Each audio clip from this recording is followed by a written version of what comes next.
Monday, February 9th. I'm Adam Lorenz. Me llamo Max Fuller. Nice. And it was a Super Bowl weekend, Max. How did you It was. I'm inspired after seeing Bad Bunny's concert yesterday. I feel like I'm not Puerto Rican, but I'm sort of Rican today. I feel like after we got a 24-hour period after we're all Puerto Rican after that performance. It was just electrifying. There was also a football game that was played. There was also a football game that was also played. It wasn't much to speak of. No touchdowns until the second half. It was, a little bit of a slot fest. Great for if you like kicking. Yeah, if you like for kicking, sure. it was Preview good. of the World Cup. Preview of the World Cup, sure. Absolutely. Yeah, there was the field looked at no field issues this year. There's always field issues, I feel like, at the Super Bowl. Not this year. That's true. How was your Super Bowl Sunday? It was good. It was very low key. Watched the game. Didn't really do too much. Just kind of chilled and relaxed. Are you a big Super Bowl party guy? You No. like going to things? I'm not really a Super Bowl party guy. I like watching with people, obviously, but I kind of like to lock in on the game a little bit and just kind of enjoy and savor the last football game of the year. It's always a bittersweet thing. Yeah, that's what I'm the same way because I actually really do enjoy the football, and so often at these Super Bowl parties, and it's probably many of you out there. I miss it. There's you miss the game because they're always watching the game. They're all eating and talking about if whatever. there's other people around, I'm going to be trying to make people laugh. I'm going to be trying to flirt with the honeys. I'm not going to be paying attention to Sam Darnold versus Drake May, but nobody's around. You can lock in on a game. Exactly. I know one person that probably does like Super Bowl parties a lot, and it's Grace Henry. Yeah. Grace, are you a big Super Bowl party person? No. You're a party girly in general. You're just a party animal. Oh yeah, that's definitely me. No, I mean I do like a Super Bowl party, but again, they're on a Sunday, and usually you work, or in the past I've had school, so we don't go too crazy. But I will say what we did all throughout college is every Super Bowl party was a dip party, so everyone brought a different dip. Oh, I like And that. it was really, really fun. And we weren't able to do it last night. I was actually at the Mall of America all day, but that's a different story. But yeah, if you guys need a Super Bowl party theme idea, do dips. It's easy for everybody because you can either go all out, you can make a homemade dip, or you can run to Trader Joe's or Costco and buy a pre-made taco dip or whatever. I like it. I like dip party. I like that idea a lot. I like a good buffalo chicken dip. I don't know how to make it, but if somebody else makes it for me, I'm all in on that. Yeah, absolutely. I'm going to steal that idea, Grace. I like the dip idea. Good idea. Yes. Okay. We're gonna dip into an awesome show that we have lined up here on a Monday. Lots of Super Bowl takeaways. We're gonna talk about the actual game itself in our next segment, For sure. And then we'll talk about Bad Bunny and that the Super Bowl performance. Not much English spoken, but I don't think you even needed English to appreciate it. No, The vibes you were absolutely great. did The not, music yeah. was great. Music is universal. It doesn't need a It's language. a feeling. It's not. You don't It's a need to feeling. understand what is being said. Sometimes I listen to lots of different music in lots of different languages. Sometimes I'm upset learning what they actually were saying. Sure. I was better off. Sure. Not knowing Sure. what they were saying. So it's a feeling. But we'll get into it. We'll get into all of that. And then some local things. There was lawmakers that held a briefing on ICE activity. We'll be bringing you that press conference that took place earlier today in full. Duluth, they've got some Olympic connections, and it's a team of two, one boy, one girl, Korey and Cory. They both have the same name, different spellings, but same name, both from Duluth, and they're going to be competing for a gold medal tomorrow against Sweden.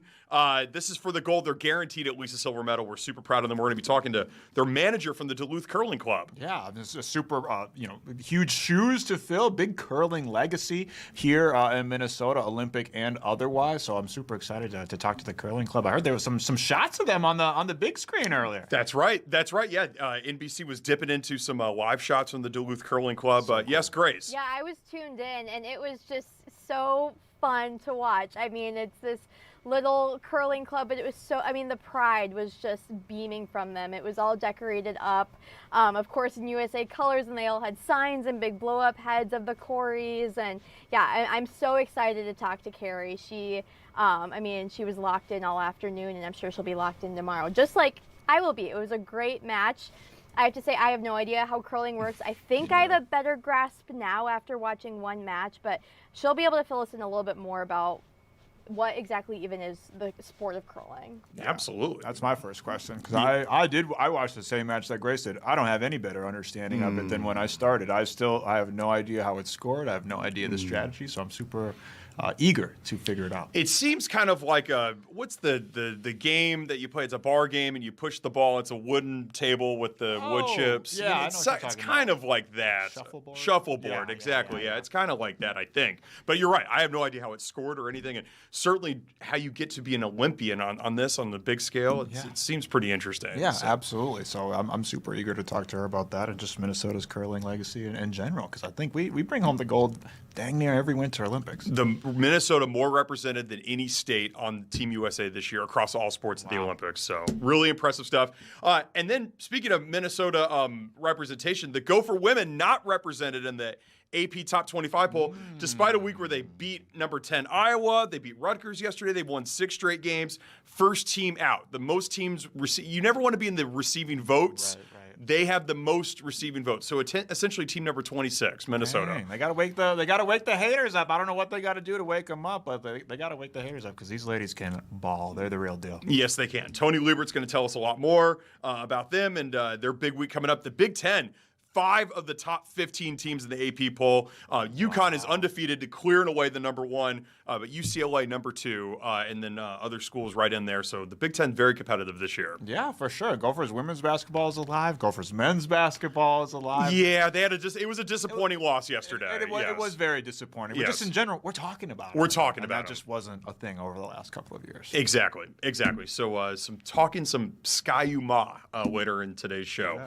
Let's get into some headlines. The big news today as it pertains to ICE, immigration rights attorneys will be touring the Whipple building in about an hour and 55 minutes. That is because of a court order that was released. The attorneys may interact with the detainees during their visit, but may not carry cell phones and cameras. If you were with us on Friday, you saw Representatives Angie Craig, Betty McCollum, and Kelly Morrison all attempted to visit the Whipple building, but only Kelly Morrison was allowed inside after the people there called some people in the government. So we're going to be eager to find out the conditions inside Whipple. What Representative Morrison said on Friday, it sounded pretty abysmal, to say the least. Absolutely. Abysmal is a good word for it. And then we've heard that from a lot of the people that were inside there as well. So I'm curious to see what the results of this inspection is like. Yeah, and it's crazy. The Whipple building is not something, I don't know. I question for you. You've lived here your whole life. Had you ever heard of the Whipple building until like a month ago? No, I didn't. Everybody, I'm not going to lie, everybody was just kind of just casually referring to it. And I was like, oh, Yeah. this is something I'm supposed to know. I'd never really known any events or anything to be happening at the Whipple building personally. It's this very discreet building right next to MSP Airport. And again, I'm with you. Like, I feel like 5-6 weeks ago, people just started talking about it casually, like it was, City Hall or U.S. Bank Stadium, and I was like, what the heck is this? And it's become ICE's headquarters here in the Twin Cities. Yeah, So. for sure. And like you said, there's a lot of, allegedly a lot of questionable things going down in there, and a lot of officials from all across the board have had, kind of had a fight and a struggle to get in there, to gain access to there, to see if these conditions really are what people are saying they are. But it sounds like we're finally going to get to the bottom of it. Yes. So we'll see what those attorneys see here later today. Some brief news coming out of the University of St. Thomas. Thankfully, it was on lockdown for about 45 minutes, but that lockdown has been lifted. Students and staff were asked to shelter in place. Scary situation getting that text saying you're on lockdown on a campus. Absolutely. I think they released a statement when I was talking to Rob Olson on All Day, saying that they got a message that a student was on campus with a firearm, threatening to harm himself, and so they sent out the alert. But I think they said that the situation was resolved somehow, and then they're back in class already. So it sounds like everything is all back to normal now, and everybody's okay as far as I know. That's good, and we're happy to have that from St. Thomas. One more quick note on that Bad Bunny show. There was a very viral moment that happened. There are a lot of viral moments during the show, but probably the most viral moment was when he handed over one of his Grammy Awards to a young boy, and there was a ton of rumors on the internet that boy was 5-year-old Liam Ramos from Columbia Heights, has become one of the faces of Minnesota's situation with ICE, really.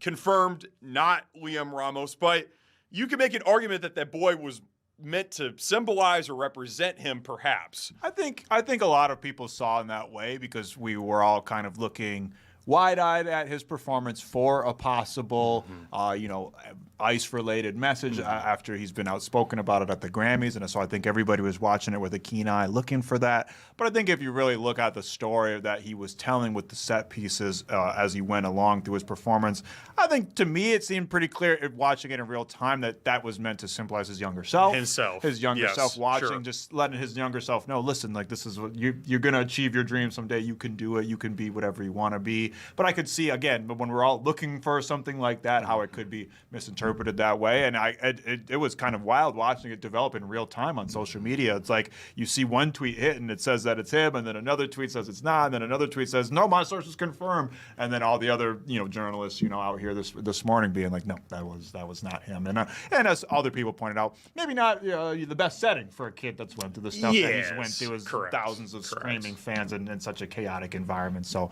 ultimately, it was, and then there was people acting like maybe he did it on purpose. Maybe he tried to have someone that looked like. I don't think that was part of what he was intending whatsoever. I think that's just, again, we had a keen eye looking for that type of messaging in the performance, and it really wasn't there. I think last year's Super Bowl performance of Kendrick Lamar kind of set a new standard of sort of Easter eggs and symbolism inside performances, and I feel like a lot of people, to your point, were looking for those Easter egg moments, and there were maybe a couple of them here and there, but they were really looking for them, and for sure. They just weren't there, like really existing. Yeah, so. And I think that's kind of like the Marvelification of society, is that there's always, in these blockbuster movies now, there's always this cameo, there's always someone in the background, or there's always a little scrawl in the background, and you look it up, and that relates to so-and-so character, and blah, blah, blah, and we kind of just translate that to every form of media now, thinking that everybody's being intentional in their subtleties and all this stuff, when really a lot of the stuff is just people making it up. Even last year with the Kendrick thing, I bet Kendrick was looking at Twitter like, yeah, yep, that's what I meant. That's exactly what I meant. It's like when you turn in a paper and your teacher misinterprets it, but in a good way, and she's like, well, clearly he was talking about that he's talking about the rise of this and that and this, and you're like, yes, that is exactly what I meant when I said that. Because these people they're smart people, they're intellectual people, they're people we hold in high regard. So I think sometimes we read a little too much into this stuff. I'm with you. I completely agree with that. We are going to be talking about Super Bowl 60, the game, coming up next, and how Vikings fans feel about seeing old Sammy D hoist the Lombardi. There's some mixed feelings in Vikings nations. That's for sure. I'm sure there are. We'll have some Super Bowl chat coming up after this.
on Super Bowl 60. The Seahawks, the winners of that game, 29-13. Their second Super Bowl in franchise history. Some of your big takeaways, Max. Yeah, I mean, it was, just a dominant performance by the Seattle Seahawks from whistle to whistle.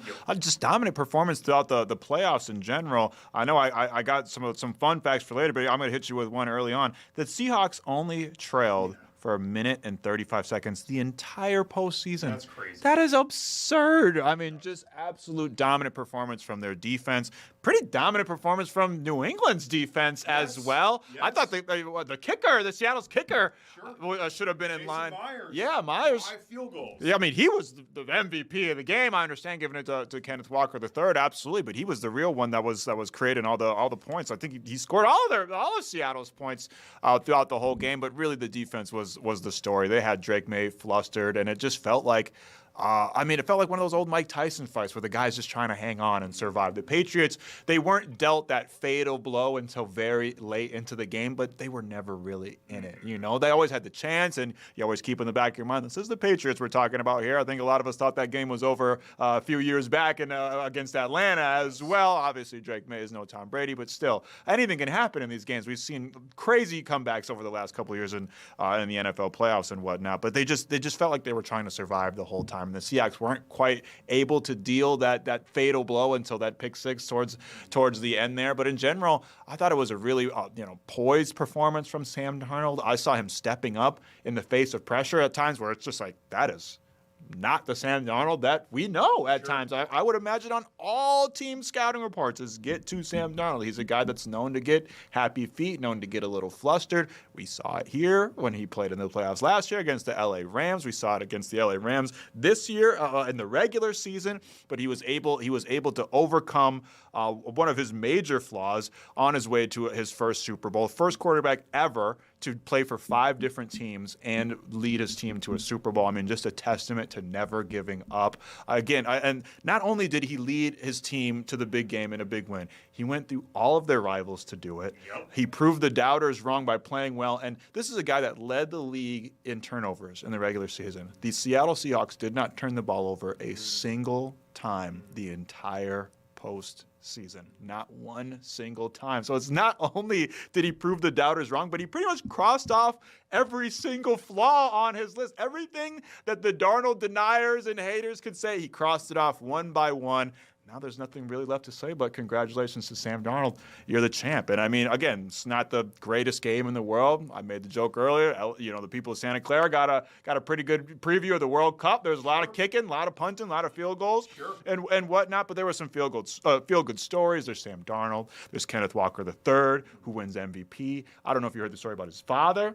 It was the first. He was at the game. Yeah, it was like his first. It was time. Kenneth Walker Jr., which is kind of funny to think of a junior being the father. But Kenneth Walker Jr., his father, had never been to one of his games, collegiate or professional, because he doesn't like crowds. Apparently, very, very adverse to crowds. He does not like being in a crowd. This was the first game he went to watch his son, and his son wins Super Bowl MVP. How about that? And then you got Boye Mafe from the U.S.A. I mean, there's some Minnesota connections in the mix there. So, I mean, there was some feel-good stories at the end of it. And just in general, I thought it just hats off to that Seattle defense. McDonald, really, I mean, he had Drake May completely flustered. He probably felt like he was on Alcatraz, which wasn't that far away from where they were playing.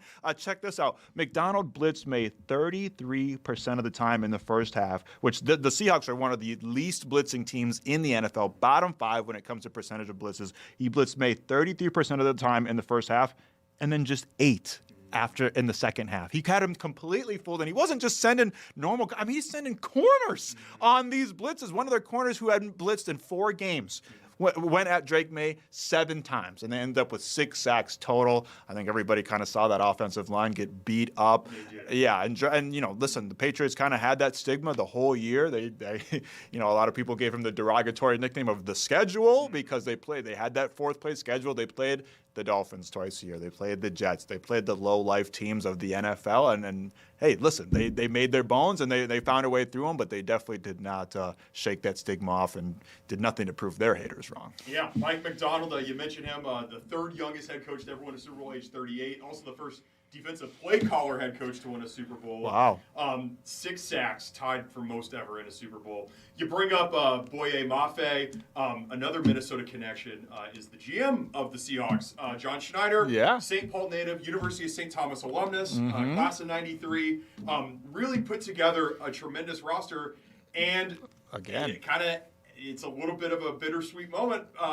One of his biggest signing in the offseason was Sam Darnold, who played for the team that John Schneider probably grew up rooting for. Yeah. And he's the one that got them over the hump, which kind of leads me into, again, I guess I was asking the question for the last 2 weeks, and I'll ask it again. Like, if you're a Vikings fan, don't you have to be sitting there thinking, like, that could have been us? Like, I think a lot of people are happy for Sam Darnold, the human being, because they know he's a good guy. We followed his story, followed his resurgence in the NFL, but it's hard not to have that bittersweet feeling of that could have been us, because this is a Vikings team that I think a lot of people for years now have been saying they're just a quarterback away. They're competent quarterback play away. This is a team that's built to win right now. And then you see them reach those high heights that they were reaching with Sam Darnold. The offense was explosive. Justin Jefferson was, one of the best wide receivers. He's always one of the best wide receivers in the league, but he had the opportunity to showcase it. And you had KOC's offense in its purest form, that downfield offense that KOC wants to have. And Sam Darnold had the arm for it.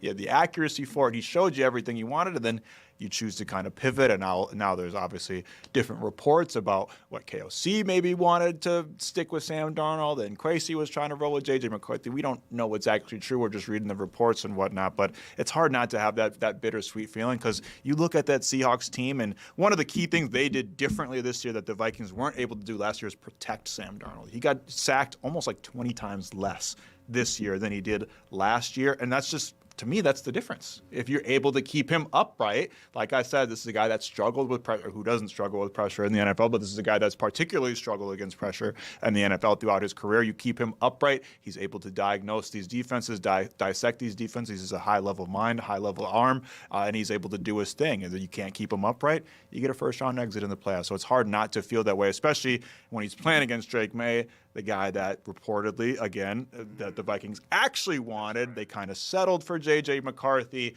and then you got all these other guys in the mix throughout the playoffs in general. You have Aaron Rodgers, who was in your stratosphere, Bo Nix, who was in that same draft class as J.J. McCarthy, and then we talked about it before, Daniel Jones, the Colts probably should have made the playoffs had he not gotten hurt. I think he had an ACL injury and whatnot. So it's hard not to have that bittersweet feeling where you just, there's all different types of moves, ifs, ands, and buts, but that's one simple move where it's hard to go, man, what would we have had? What would we have, especially in this year with so much parity in the NFL, where you get one of, I think, odds-wise, the least likely Super Bowl in history, in recent history.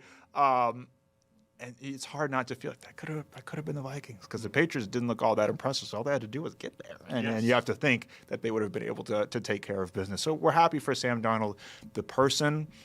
But if you're a Vikings fan, you just got to shake your head and you just got to shake your head and laugh to keep from crying, because again, you just barely missed the mark, and that's just something that's been true throughout Vikings franchise history. Is just one way or another, whether it be Brett Favre, throwing across the body against New Orleans in the NFC Championship game, or, letting Sam Darnold walk. And again, we've had this discussion throughout the season. You wouldn't be able to sign the defensive players that you had that made a huge difference on that defense, which is the reason you were able to rattle off all those wins at the end of the season. I get that, so on and so forth. There's a million different what, ands, and ifs, but you see the way that he played this year and think if he had Jordan Addison, Justin Jefferson, TJ Hawkinson again, that he probably would have. It's hard to imagine him not reaching another level after he had already reached a new level here in Minnesota last year. So hats off to Sam Darnold, but it's hard not to feel bittersweet about it. Sam Darnold, the first U.S.A. quarterback to ever start a Super Bowl, much less win one. Wow. Also the first quarterback to have ever played for the Carolina Panthers and win a Super Bowl. No player, that's no quarterback crazy. that's ever won a Panthers jersey has ever won a Super Bowl. No quarterback, not player, quarterback. And Sam Darnold, the first. We were mentioning the Gophers, Boye Mafe.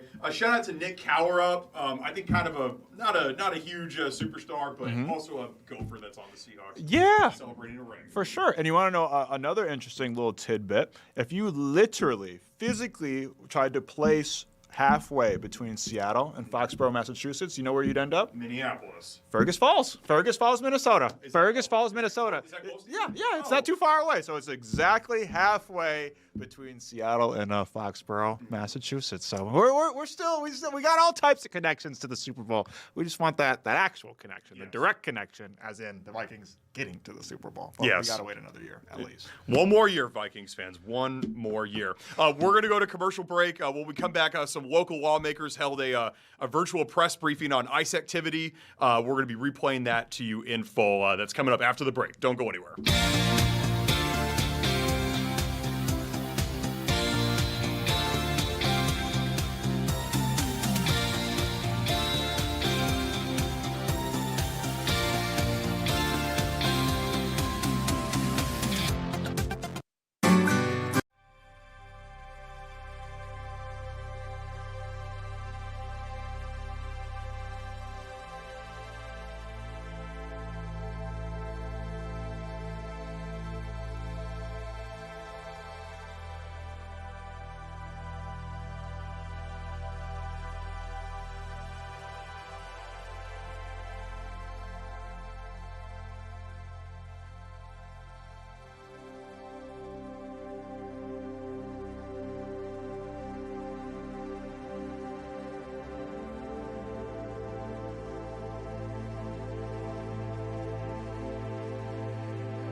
Welcome back. We're all hoping, just like everybody else, that this is a week of more kind of toned down ice stuff, ice-related stories, but it's one of those that we just can't totally get away from yet. Yeah, absolutely. We saw, 700 federal agents leave last week, and, I think everybody in Minnesota is kind of hoping that we just keep seeing that number dwindle and dwindle and dwindle until we can get back to regular life, because right now we're in a new normal, but it's far from the real normal. That's right. Some community leaders and lawmakers held a virtual briefing on ICE activity in the Twin Cities earlier today. Let's play that back now.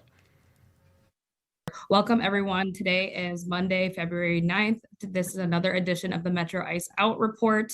I am joined by several local elected officials from state, school board, and city. And today we are going to hear from several of them to talk about the latest updates here in the Metro, given the current ICE occupation and invasion.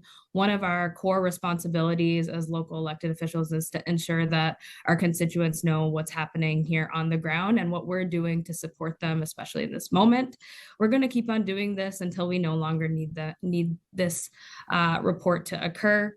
We're unified in a message of ICE out immediately and ICE out now. The first official that I will go to is Senator Scott Dibble.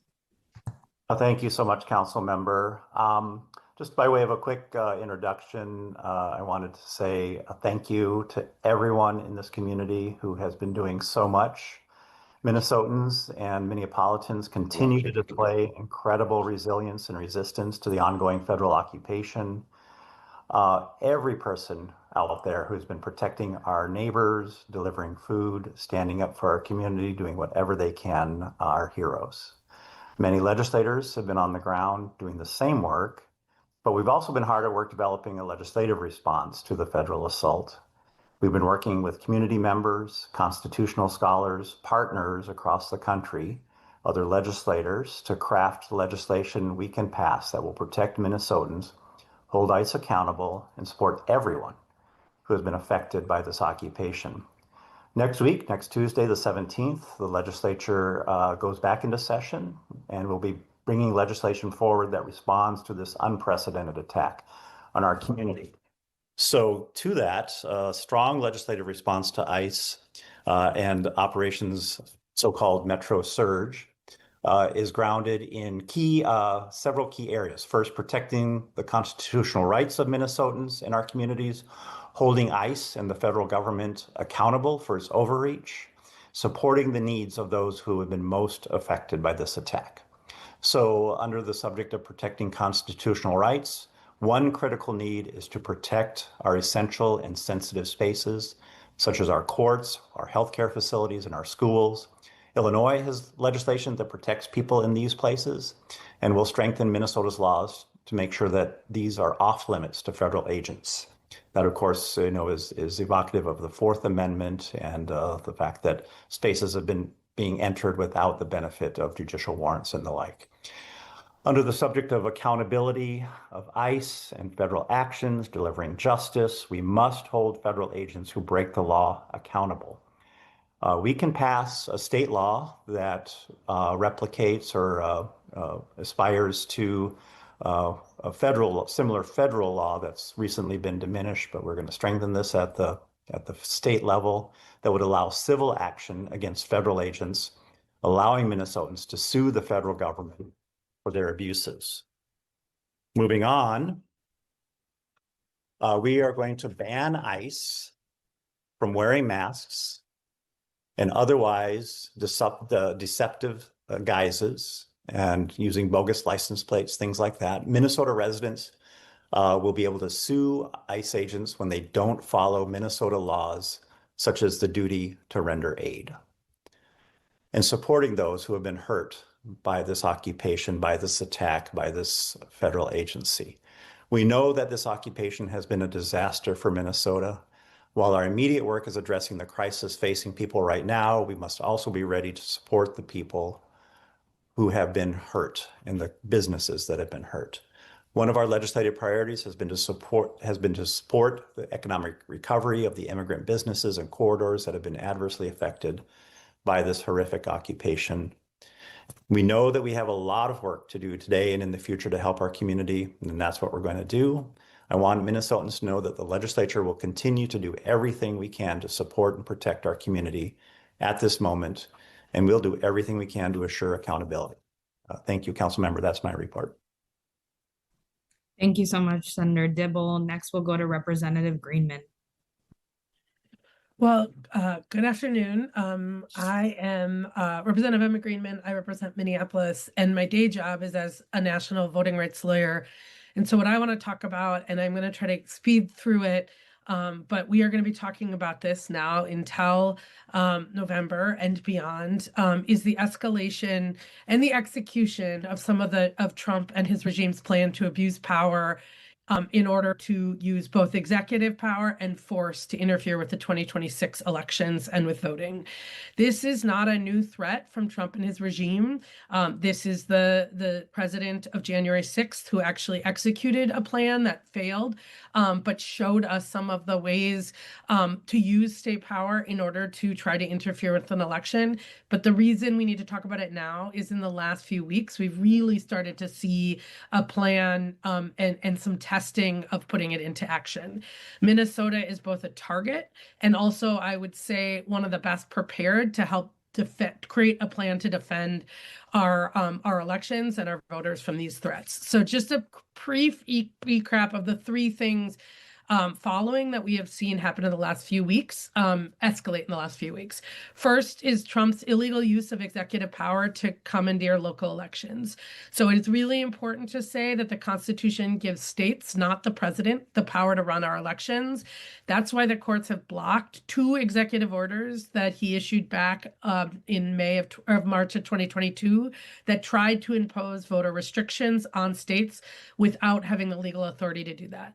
Last Monday, Trump escalated this attempt to unilaterally and illegally impose voter restrictions by now saying, and it's important for me to quote, this is Donald Trump, the president of the United States, we should take over voting in at least 15 places, 15 places, the Republicans ought to nationalize the voting. So first of all, to reiterate, the Constitution does not give the president or the executive the power to do that. And this is the president publicly describing his plan to seize control of elections, not everywhere, but in a few Democratic cities, in a set of Democratic cities that are controlled by his opposition party. Minnesota and Minneapolis has every reason to believe we are on the list. The same week, Steve Bannon, his close personal advisor, said, and I quote, "You are damn right, we're gonna have ICE around the polls come November." And when asked about it, the press secretary, Karen Levitt, said, well, she doesn't know of any plans. She refused to rule it out. We know what it looks like to see the president use illegal, lawless power.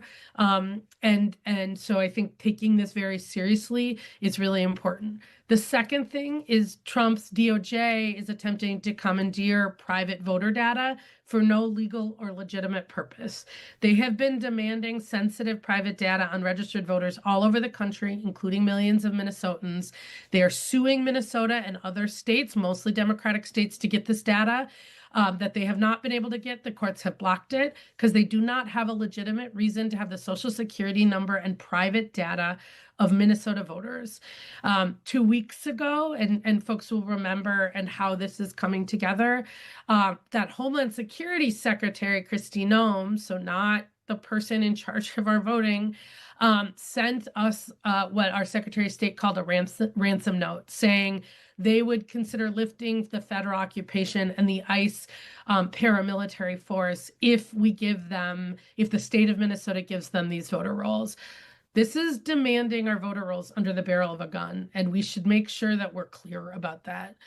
This is compounded by the substantiated fears of the way the Trump administration has been covertly compiling and using data across the federal government through DOJ, and now what we are seeing on our streets, which is surveillance and the collection of data without any transparency and without the legal authority to do so.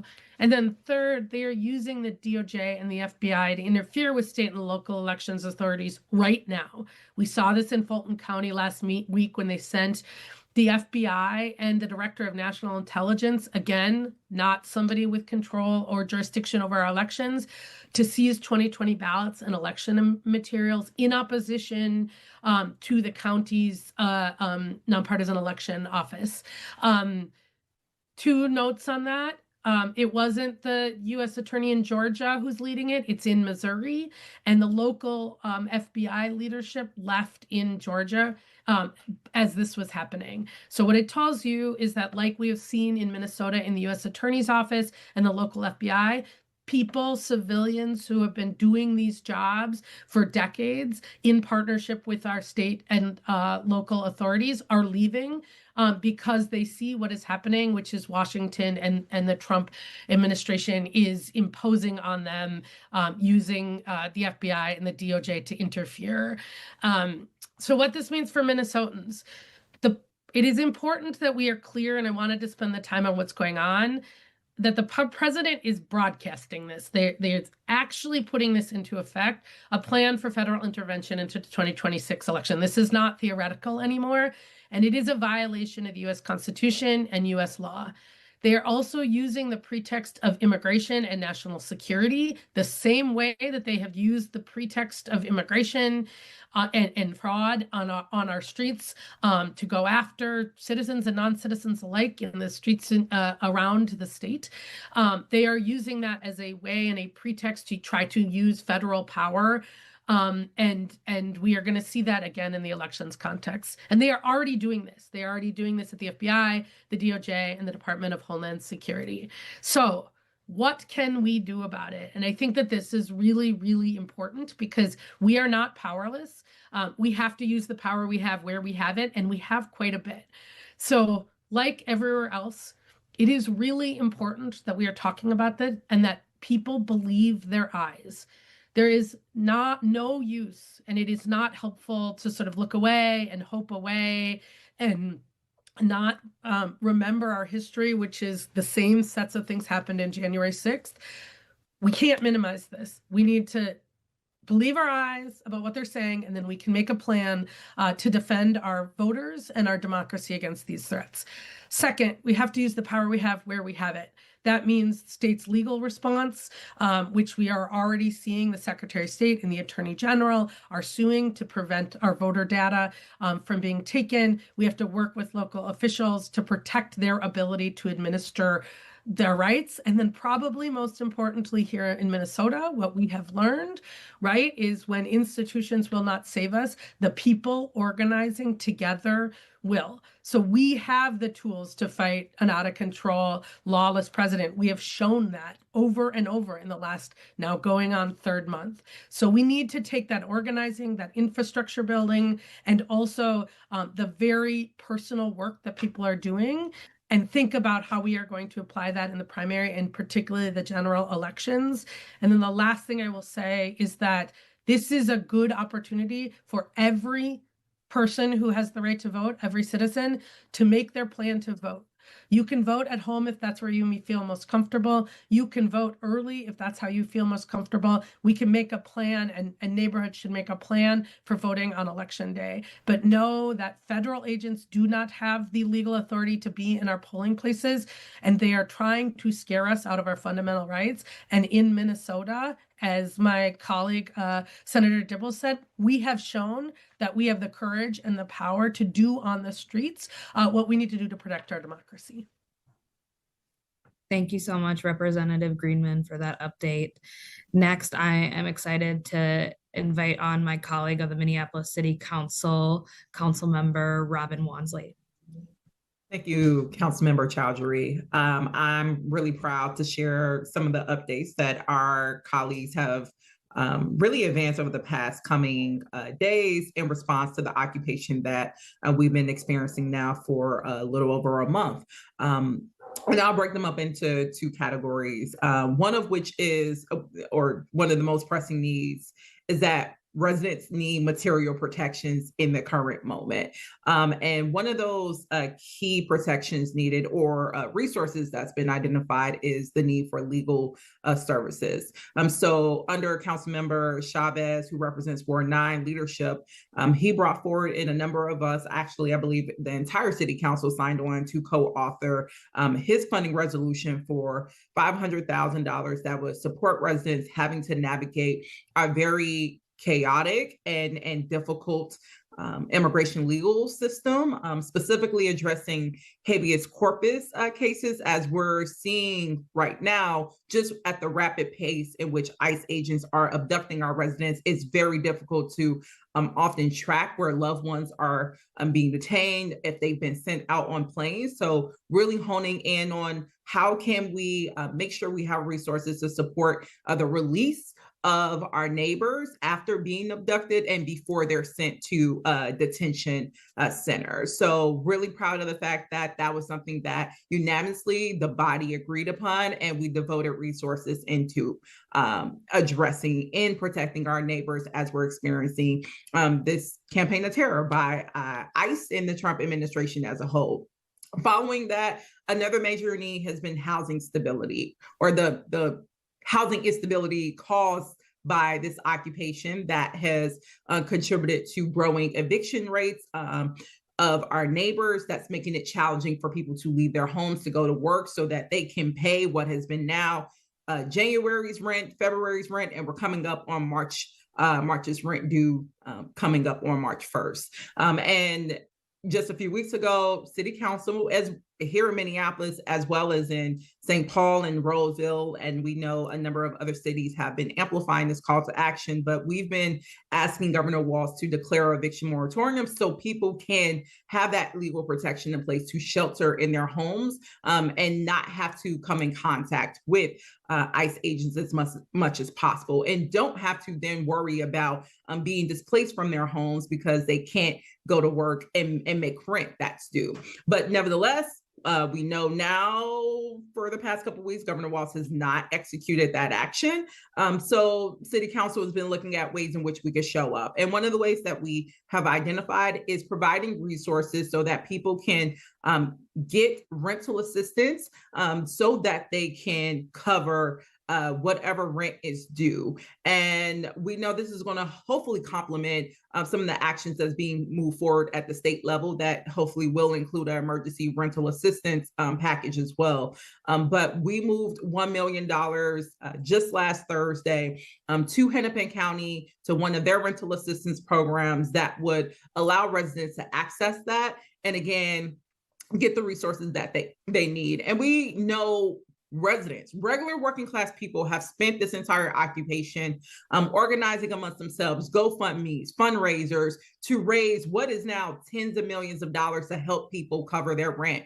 We had one parent leader of Minneapolis Public Schools share just last week that Minneapolis Public School families have raised over $1 million themselves to support rental assistance needs for our neighbors. But once again, we will not GoFundMe our way out of an eviction crisis, out of a housing crisis. So government agencies all need to step up and match the energy of our residents to also bring some money to the table to alleviate this crisis. So I'm very proud of our colleagues of bringing forward that $1 million for rental assistance. And now we're waiting for Mayor Fry to issue either his support through approval or veto, which would signal a disapproval.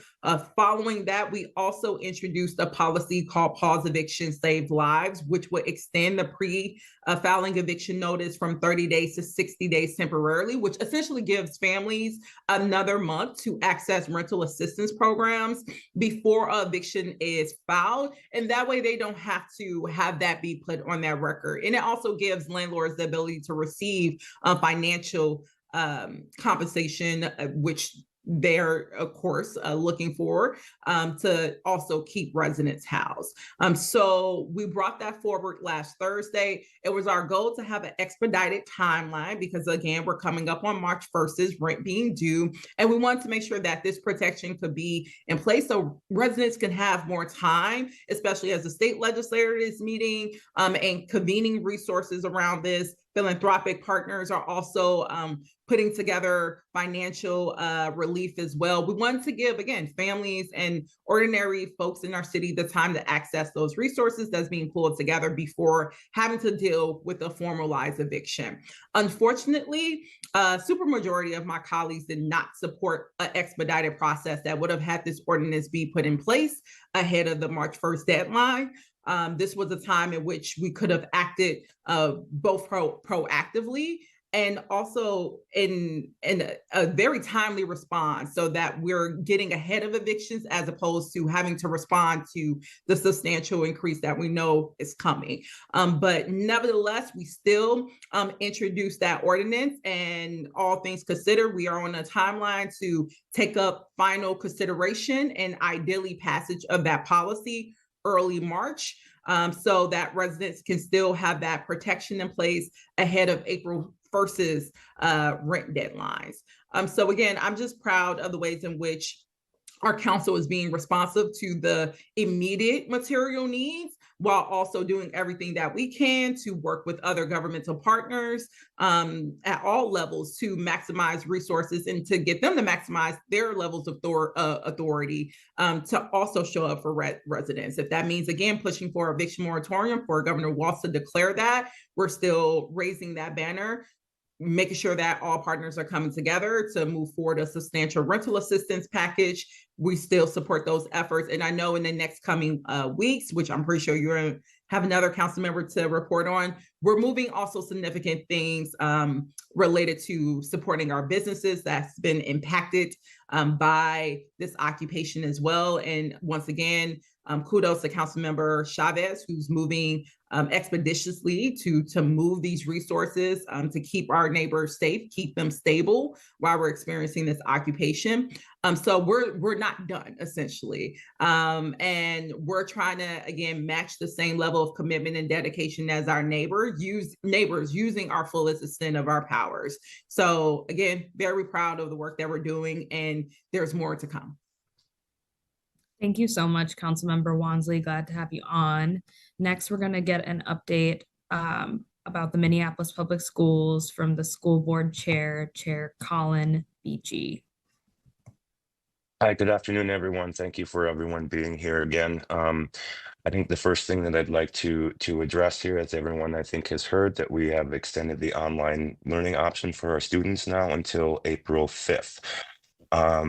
And I guess I want to be clear about this. I think we're frustrated that we have to do this. Our students belong in school. They belong with their friends. They belong with their teachers. They need to be able to get out in the playground and play and just be kids. So, but going into this, our number one priority is the safety of our students. And the federal government has still not made the conditions on the ground safe enough for our families to not only go to school, but just go about their daily lives. So we need to make sure that our students and families are protected and feeling safe. You have to be feeling safe before you can even begin to learn. You can't learn when you're afraid. And this is why this occupation needs to stop. It is going to have long-term psychological damage for many of our students. So I am proud to talk again about what we have gotten started here with M Health Fairview, and we're working on mental health programming and supports that we can have in place for our students, not just now in the short term, but for the long term. This, especially for our younger students, will have some long-term psychological effects. We also have been working with Every Meal, and so we are getting meals that are being sent to our students who are not able to be on campus at this time. So our schools, though, are still remaining places of care and of learning, and our teachers are I will put our teachers up against any teachers in the country. They have a lot of strain and a lot of stress and a lot of pressure, but this is what we do as teachers. We put that aside because we have to stand up for our kids, put the brave face on, even if we're not feeling it ourselves. So as we're moving forward, I'm proud that this district has the resources to be able to do what we are doing right now. But with some of our state legislators who are on here, these resources are not unlimited, and there's some financial costs here that are going to be hurting this district as this occupation goes on. And so we're going to need to having some conversations about some relief and help that we could possibly get from the state as well. But one thing I just want to say that I just want to thank again everybody who is here and is continuing to be here and is continuing to do the work that we are doing. Shortly before I was on this meeting, I was on a meeting with school board members from Orange County out in California. They are about the 4th or 5th school board from around the country that I've talked to about our experiences and how to prepare themselves. The one thing that I have always stressed with them, and they had said that this is very clear to them, that it's the community. And it's the public officials working together that are helping us get through all of this, and people standing up for our children. We're a school district. We don't have our own police force, but we have parents. So we've got those winter warriors that are doing what we can for our kids. And so I am authorized to give you a hello from them. They see us. They are proud of us, and they know that we are showing them the way and how to handle this. And so just thank you again, everybody, for everything that you're doing for our residents, and especially those that are most precious asset, and that is our children. So thank you again, everyone, and keep up the good work. I'm sorry that we have to keep going through this, but we will get through this, everyone. Thank you. Thank you so much, Director. So what is really, really important to get across to everyone right now is, even as the federal government has stated that they are going to do a drawdown, we as community members in Minnesota have not seen that drawdown. We have not seen that change. Even as early as today, we are hearing reports from community members that ICE is out here in the parking lots of people's workplaces, in the parking lots of local businesses. Last week, there were many instances where schools needed to go out into a shutout, lockout protocol. This is not normal. This is not a change. And we still continue to see our community members having to be hyper vigilant, go out and legally observe, whistle when they see, to let their neighbors know that it's not safe to be out here. It is extremely, extremely challenging for every single person to just go about their daily life. Parents are scared to bring their kids to daycare. There are community members right now that have been sheltered in place for months. They have lost the primary breadwinner in their household, or themselves have not been able to make an income because they are so scared of being detained or profiled just for the color of their skin. And we're seeing that as elected officials coming in, whether it's through email, through phone calls from community members throughout our state, throughout Minneapolis. And that's the really important thing for all of us to get across, is that this is going to be a day at a time. If you're out there right now, please stay safe, and thank you for all that you're doing. We're all going to need to collectively repair for years the harm that has been done due to this unjust federal occupation of ICE agents. And we're standing firmly that this just needs to end fully. There needs to be no ICE in the state of Minnesota, period, and no other community should have to experience that. So our next Metro ICE Out report will be on Wednesday, February 11th at noon. We are expecting this week to have Senator Jen McEwen and Senator May Quaid to share what they're seeing throughout the region, to share what they're seeing and hearing from rural communities in Minnesota. And we'll be getting other local leaders to share other information and updates to you as community members. We're going to keep on doing this until we no longer have a reason to do that. ICE out. Everyone, please stay safe. Please stay vigilant. And thank you to everyone that joined on the call today. You just heard from a bunch of different local lawmakers and community leaders, a virtual press conference that they held earlier today, all about ICE activities still happening here in the Twin Cities. Yeah, like we talked about, there hasn't been any of the big news headlines, but their presence is still being felt by thousands, if not millions, of people around the Twin Cities, and there's still lots of people like our local leaders that are doing the work day in and day out. Yeah, it's been 30 days to the day since Renee Good, her shooting and killing, and like you just heard the person say there at the end, things are still not totally normal. I think another big takeaway from that meeting was they had the Minneapolis School Board chair come on and talk about that extended e-learning option through spring break. I think it's April 9th or something like that. And he was like, look, we don't want to do this. Kids should be together with their friends in school, playing outside at recess. But there are people that are scared to leave their homes, and this is a reality for so many of our fellow community members. Yeah, like we said, this has turned into the new normal, but is anything but normal, and it's affecting a lot of our children. Man, they've been out of school, out of class, missing their friends, and that key, socializing time for over a month now, and it's just. It's hard to go through for everybody here in Minnesota, and it's just you saying 30 days, man. It feels like it's been a year, doesn't it? I mean, it feels like it's been a year. Yes. And again, I can't imagine what Alex Preddy and Renee Good's family, I was feeling like over the last month, and just everybody that's been directly impacted by it, and then let alone all the ripple effects and repercussions from ICE's continued and prolonged presence here in the Twin Cities. Yeah, and it's almost like hard to remember the world before the Renee Good shooting 30 days ago, and ICE was still here. It was still a thing. It just wasn't as pressing, and then that happened, and that kind of felt like that was the enzyme that started it all. Yeah, for sure. It was definitely a moment that we'll never forget. Maybe the most important moment in Minnesota history has been happening over the last month or so, and it's still happening. And you know, we might not be in the headlines, we might not cover it as much on our show, but there's still lots of work to be done. And shout out to our local leaders for doing it. Yeah, you bring up, by the way, too, the new normal for some students. You think about students of a certain age, high schoolers are the first ones that come to mind.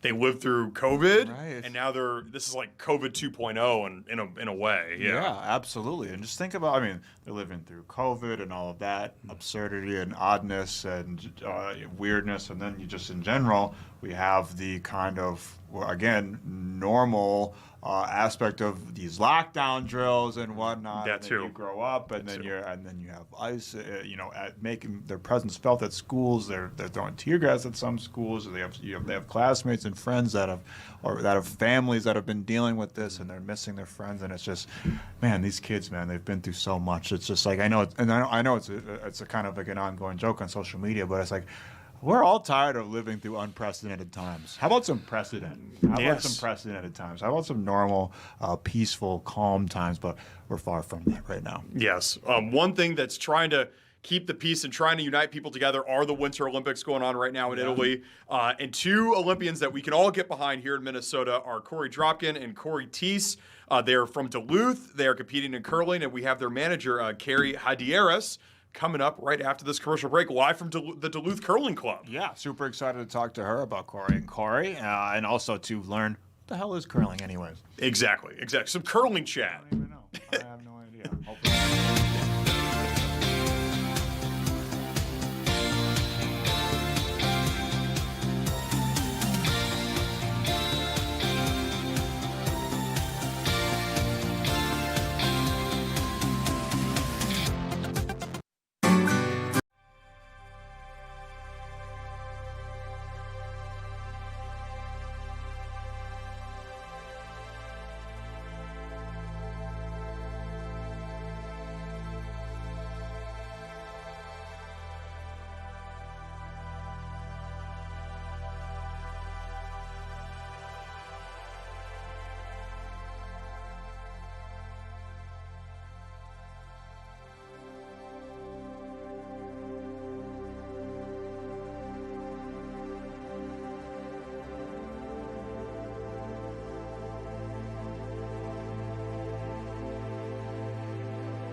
Welcome back to the afternoon shift. You know, there are probably questions at home that you're probably really pondering. Some of the world's great questions. Who built the Great Wall? Wait, are we pondering that? Yeah, I thought we knew. do we exact know who built the Great Wall? I think we did. Are you thinking of the architect. pyramids? You know, maybe the pyramids. Yeah, Maybe yeah. that's what I'm thinking of. Some of the world's great questions. Sure. There's another great Meaning of question life, though. Of life. Another great question of life is what is curling? What is I curling? Do you know? have no idea. I watch. Yeah. I watch every 4 years. Yeah. And I watch today. I don't know any more than I did when I started, but Yeah. I know it was riveting. I know a person that can answer that question. Her name is Carrie Hadieras. She's with the Duluth Curling Club. There she is. What's up, Carrie? Hi, guys. How you doing? I'm doing great. We're having an awesome day here in Duluth. I'm sure you are, because your two athletes are competing for a gold medal tomorrow. That's right. Before we get into Team Korey, why don't you tell us what exactly is curling to an audience that might not know the sport?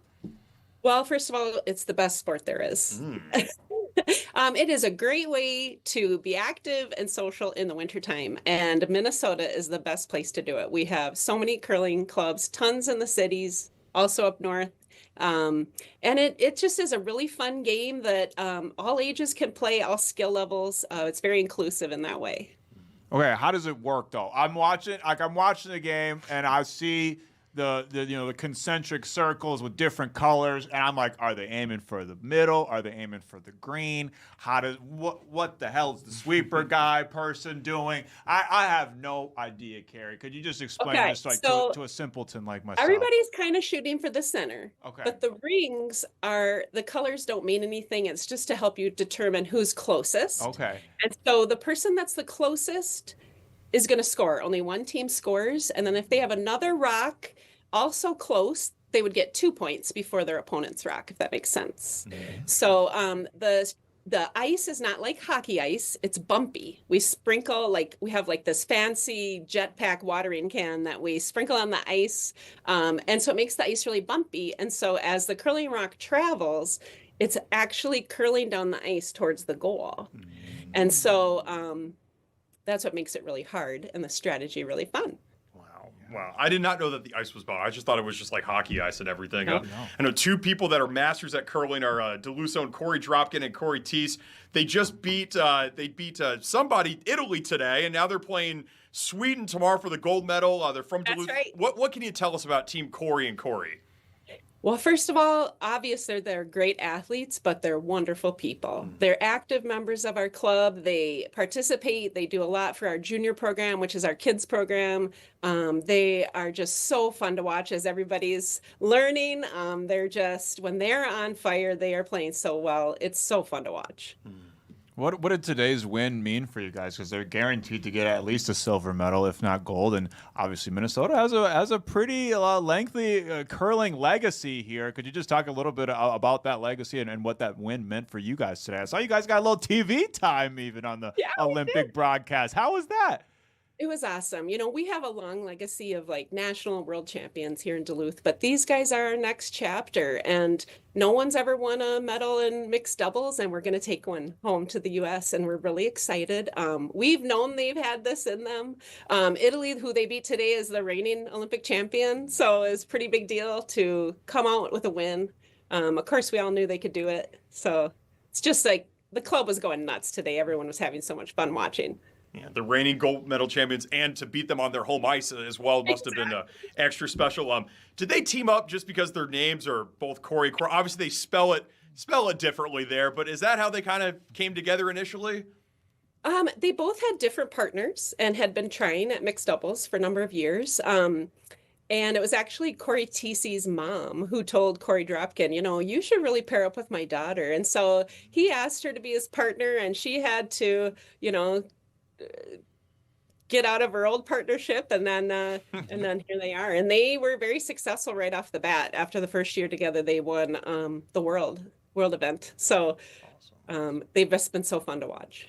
No, it's a mother's intuition. It always takes a mother's intuition. There you go. Could you talk about their play styles? What makes their play styles kind of gel together to the point that now they're going for the gold? Yeah. Well, Corey Teese, who is the female, she is the calming sense, the calming force. She's always kind of bringing down the energy if that's needed. Whereas Corey Dropkin, he's the amp up guy. He's bringing up the energy if needed. So it's a good balance. And you'll notice too, he's doing all of the sweeping. So it's incredibly hard to be in the hack, which is the starting position, and deliver your rock with your heart rate really calm, so you can do that, and then jump up and run and now sweep your rock. So he does that really well. Okay, I have a question. What is sweeping? Oh, sure. So those bumps we were talking about on top of the ice. So as that rock is traveling, you'll do the sweeping to try to get it to travel a little further and a little straighter, typically. How does one even get started in curling in the first place? How do kids take this up and be like, I want to do this when I grow up? Because surely Korey and Cory got into this at a very young age, right? Yeah, Corey TC was a junior at our club as a kid. She started here and has curled her whole life. Her parents curl, so she kind of got into it because of that. Every club has what we call Learn to Curls, which are like a 2-hour event where you can come down and just give it a try and see if you like it. And then every club usually has a junior program too for kids to give it a try. Do you guys around like every 4 years do you guys see an uptake like in membership and people and interest in general around these times during the Winter Olympics? And are you expecting one, especially with Korey and Cory in the mix this year? Yeah, absolutely. Yeah, we see a lot more interest around the Olympics. But our club's really strong. But the whole country will see, curling clubs across the country will see a lot of interest when the Olympics happen. Carrie, can you just talk to us about the Duluth Curling Club? I understand it's one of the largest and most prestigious curling clubs in the United States. Can you talk to us about its history? I said it's founded like over 150 years ago. Something. It's been going on a long time. 1891. Yeah, 1891. Wow. We started in a tent next to the Lake Superior. And so we've been here at the Duluth Entertainment Convention Center for almost 50 years. We have over 700 members. One club that's bigger than us is the St. Paul Curling Club down by you guys. But they're great friends of ours too, so. I'm going to have to take this up now. I'm inspired. Yes. I'm inspired. I might have to, make my way up to Duluth and come to the curling club. I'm curious about to go back to you guys being on the big screen earlier. Was there just is there cameras just posted up kind of every day, waiting for you guys' reaction? Did you give the one-on-one interviews, or how did that come together? The local media came, and they're not here every day, but they came because they knew it was a big deal for our community and our club and membership. So they came to capture that magic. And thankfully, we came out with a big win today. How are you going to watch the gold medal match tomorrow?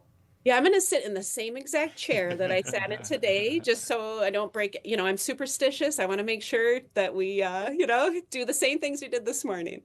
Awesome. That's awesome. That's tomorrow at noon Central, right, Carrie? Noon Central? It's 11 Central. 11 Central. Okay. Korey, they're going to go for the gold against Sweden. This is a big moment for Minnesota. I think maybe these would be the first Minnesotans to win a gold medal potentially in these Olympics. So this is a huge moment. For sure. I mean, America in general hasn't won that many gold medals. I don't think we're even in the top 3 or 4. That's right. At least after day one. I didn't see the count after yesterday, but we need some gold. That's right. Korey and Cory trying to represent not just for Team USA, but also for Team Minnesota, and Carrie Hedieris with the Duluth Curling Club representing for you all as well. Yes, thank you so much. Appreciate it. Thanks, Carrie. Appreciate it. Korey, and Carrie. Korey, and Carrie, all curling. I'd like to do it, I think, one time. Yeah, never tried it before? Never tried it before. Yeah, me neither. I don't even think they're wearing skates out there. Yeah, Grace, have you tried this? No, I haven't. But I wanted to ask you guys, I think all 3 of us want to try curling, right? Yeah, right? I definitely What would. sport would you do in the Winter Olympics? If you had to do it right now, if they threw you into it, what would you choose? See, I was watching that downhill alpine skiing. No, thank you. They're going like 70 miles an hour. No. Terrifying. I'm not on that. But on the flip side of that, I am down for the luge. That's what I would be doing. I'd be doing that's the scary luge. to me It looks too. Sick. I really want to do the luge. I was locked in on the luge. I liked the big air. I'd never seen big air before. That's not a lobbyist. That's just the name of the event. Okay. Big air. It's like you try to go up on the snowboard slope and get as much air and do the tricks and stuff like that. I thought that was pretty cool. But I've been all in on it, man. I'm very fascinated by the ski mountaineering, climbing up there. We haven't had a chance to see that yet. The biathlon, but I think the luge. That's the one that intrigues me the most. What about you, Grace? Oh, bobsled. Yeah, I'm on the same wavelength as you, Max. Like the kind of the ones that all go down the chute and they're going so fast.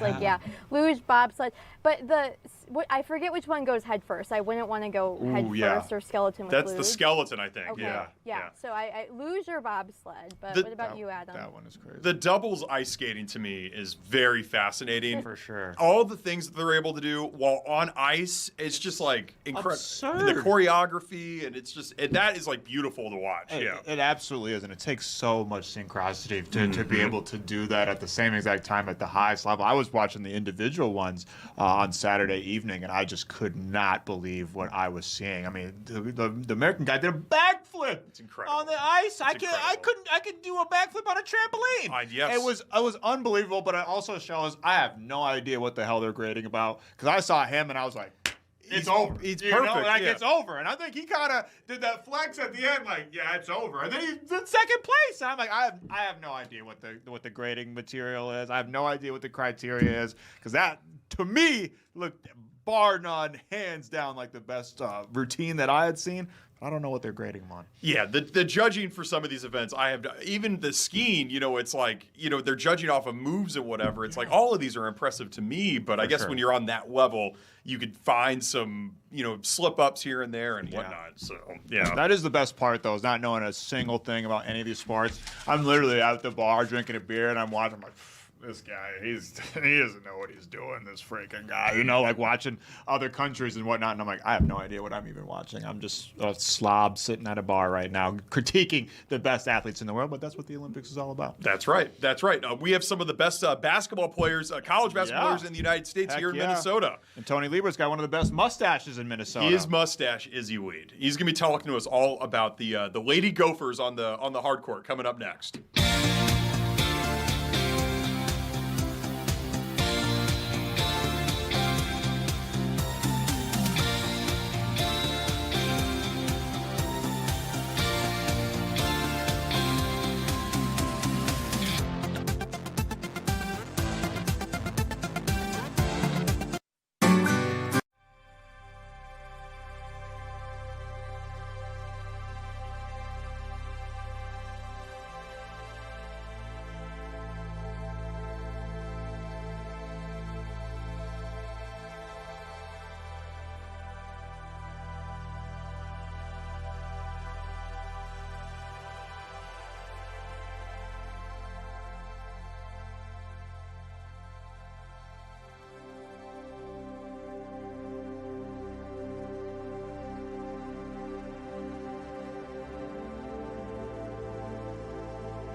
Max, earlier today you were sharing some fun facts about the Super Bowl. I have one very fun fact about basketball for you. Oh, what's that? The first ever college basketball game in United States history took place on this date, February 9th, 1895, in Minnesota. Whoa! Between the University of Minnesota and Hamline.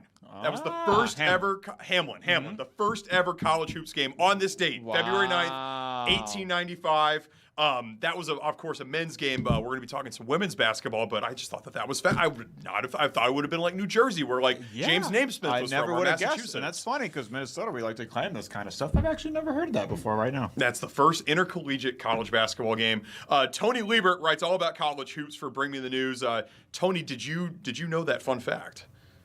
I did not either. That's a first here for me as well. That was pretty interesting. Thank you, Minnesotapedia, the website. They have all the on this day facts. Yes.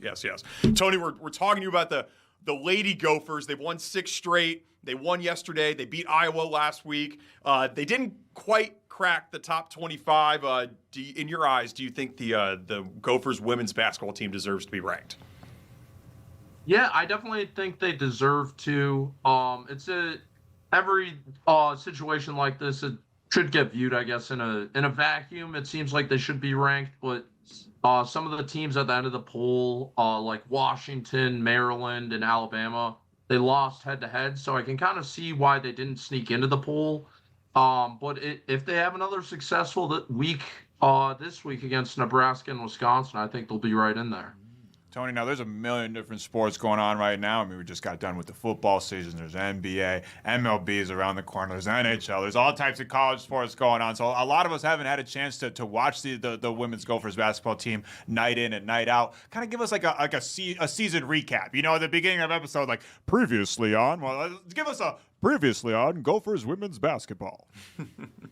Yeah, I guess locally people might remember Mara Braun and Amaya Battle from years in the past, and they're still on this team. But there are 2 players that I think deserve a lot of praise and credit this year. It's Grace Graholski and Tori McKinney. With all 4 of them, they kind of have 4 guards that can score in double figures every game. And as for this year's team, they started out a bit slow. And then they picked it up now the past few weeks with 6 wins in a row and beating Iowa on the road on Thursday. That's probably the biggest win of Don Plitzwhite's career, the 30-year head coach for the Gophers. And they haven't went to the NCAA tournament since 2017-18. And this is probably their best team since that season. So they're a fun team to watch. They have a lot of different players. They're balanced, and they're really good defensively. One of the best defensive teams in the country. You know, that win over Iowa on Thursday, that was a good 24-hour stretch for Minnesota between the men beating Michigan State the night before and then the women beating Iowa the next night. 2 top 10 wins for Minnesota. You mentioned they haven't made the NCAA tournament since that 2017-18 season. Is anybody knocking off UConn this year? Because they just seem to be in a world of their own. They're the only undefeated team. They were undisputed number 1. No other team received number 1 votes other than UConn. Is anybody knocking them off?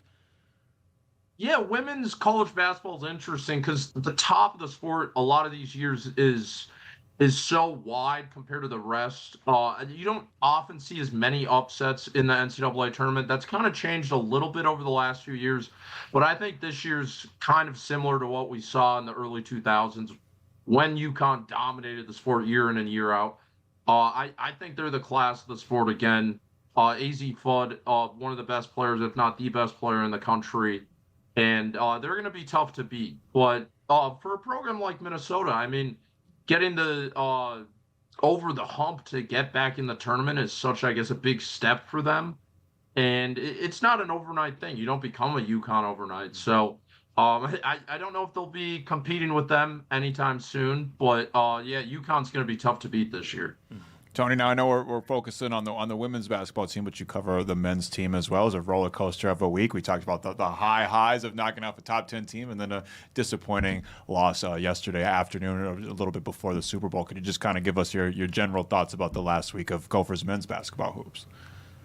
Yeah, it's a really interesting year for Nico Medved in the first year because you have those 3 ranked wins over Michigan State, Iowa, Indiana at home. All 3 great wins that I don't think many people expected they'd win heading into those games. But then there's been a few baffling losses, for lack of a better term, against Maryland at home, Penn State on the road, San Francisco on a neutral site court. All 3 of those teams aren't very good. But the Gophers are down, I guess, 4 rotational players who had season-ending injuries throughout the year at different points. So it's hard to expect the consistency you might see from a veteran head coach that's been at a school for a while. So it has been a true roller coaster, but in year 1 for a head coach with so many extenuating circumstances and adversity, it's hard to not be impressed with the direction that Nico Medved has, I guess, the program pointed. We were just talking about the Minnesota women making the NCAA tournament, and they seem to have a pretty good shot at that. The Big Ten is loaded with other women's teams that are very talented. What about the men? Do you think the men have a chance this year? Or what's it going to take for them to get into the tournament? Are they going to have to maybe win the Big Ten tournament, or do you think they could do less and still get in? Unfortunately, I think their at-large chances are done. I think their all best hope, if not only hope, is probably winning the Big Ten tournament. Kind of those early struggles in the non-conference that I mentioned, and then some bad losses to Maryland and Penn State have really hurt their resume. They have the top-end wins, but those bottom losses are what really hurt that. We mentioned the women's team, how they're really high up in the net rankings, which is the number one thing the NCAA uses to select the at-large teams. The Gophers lost to Maryland, dropped them about 12 spots, so it's going to be really tough to build a NCAA tournament resume. I don't think that's going to happen. And I guess for people listening to this, there used to be Gophers fans remember the NIT. The Gophers have had success in that tournament before. Now there's a different tournament called the College Basketball Crown, which is essentially, in a quick synopsis, a TV tournament that Fox puts on. Shout out that Fox. The Big Ten is included in now. And the Gophers still do have a chance to make that. We don't want them in that, Tony. No, but hey, a win is a win, man. We'll take whatever at this point. I'll take anything. I'm just happy to be talking about them. Tony, I know when it came to college football, you're a sicko. I'd imagine you're a sicko when it comes to college basketball as well. What are some other teams non-Gophers teams that you're keeping up with this year that people, maybe now that the football season's over, they got a little bit more free time, maybe people want to tune in to the college basketball scene before March Madness gets started. It's right around the corner. What are some other teams that you've been watching this season? Yeah, everyone loves the Cinderella stories in March Madness. I'll give you two teams. St. Louis University, the Billikens, getting off to a great start, second-year head coach. Their best player, Robbie Avila, wears some goggles, white guy with a bunch of tattoos. He kind of plays like Nikola Jokic. Really fun player. They got a lot of personality. They're a fun team. And then in the MAC conference, Miami of Ohio is one of two undefeated teams at this point of the year, them in Arizona. And Miami, Ohio, super fun team to watch, high-flying offense. They'll have a lot of potential to make some noise come March Madness. But I think those are my two favorite Cinderella teams so far. Where's the mention for my Gonzaga Bulldog? That's my squad this year. I like Gonzaga. But how about a Cinderella story? Why don't you just stay right here in the state of Minnesota? Why not the Tommies, Tony? If they win their conference tournament, they could be a Cinderella. That's a great point. They've been looking great all year. Nick Janoski, one of the best mid-major players in the country. Nolan Minnesota, really balanced team. Johnny Tower, great head coach. And certainly if they win this Summit League this year, they're eligible for the NCAA tournament. I could totally see a scenario where they get on maybe that 12, 13, 14 seed line and give a team a scare in the first round of the NCAA tournament. They have the personnel and players to do that. I love it. Nobody's more interested in Tommy's basketball than Adam Lorenz. He's like the Tony Liebert of Tommy's basketball. He's obsessed. Tomorrow is Tommy Day. It's the annual day for St. Thomas alumni to all get together. I've never even heard that before. A day in my It's life. true. I've lived in Minnesota for 32 years. I've never heard that. February 10th. It's Tommy Day. I'll never forget. A day that we'll never forget. Now that I know it. Tony, what's up next for the women's basketball team? Yeah, the women's team on Thursday have a home game with Nebraska. It'll be a big game. Nebraska is, I believe, projected in the NCAA tournament field right now. And so that's another resume building opportunity. And then the Gophers will have Wisconsin on the road on Sunday. I believe they have a Sunday game every week for the next 3 weeks before they get into that Big Ten tournament field. But right now, they're projected to be the 5th seed in the Big Ten tournament. So you kind of want to get in that top 4 to get the double bye, which is totally in play in the rest of the regular season here. But kind of hitting the home stretch. I believe they only have one regular season game in March. And it'll be a fun team to watch. I mean, we mentioned their high place in the net rankings. I think it would take a disaster for them to miss the NCAA tournament at this point. So, if you want a team to watch during March Madness, I don't think there's a better one to pick locally right now. I love it. March is less than 3 weeks away. Thank you, Tony. We appreciate it. Thank you, guys. Thanks. You know, before the Super Bowl where they had like John Bon Jovi, like announced like the New England, the AFC, that's what I want to do for the Tommies in the NCAA. You should. That's You my should. dream. That's my dream. We can all aspire to something. That's what I want to do for the Tommies. I think it's pretty doable. It's my third favorite college in America. Always for the rest of my life. For the rest of your life.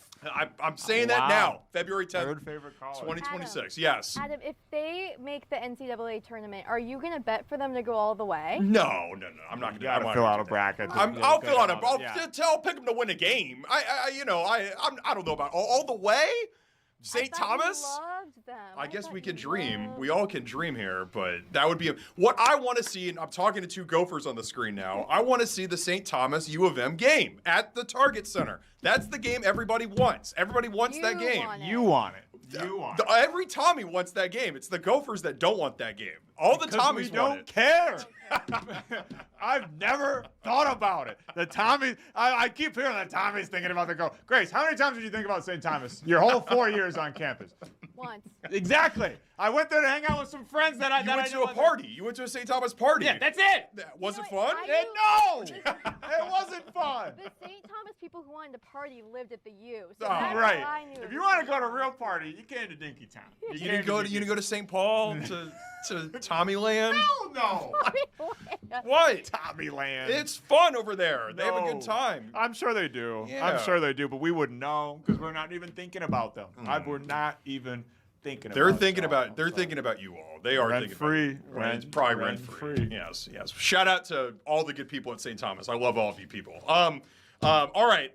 We're going to talk some Bad Bunny coming up next. Yeah, for sure. We talked about the game itself, but honestly, for a lot of people, the highlight of yesterday evening was the Bad Bunny performance at halftime. I know a lot of times people like to tongue-in-cheekly say, well, the halftime show was better than the game.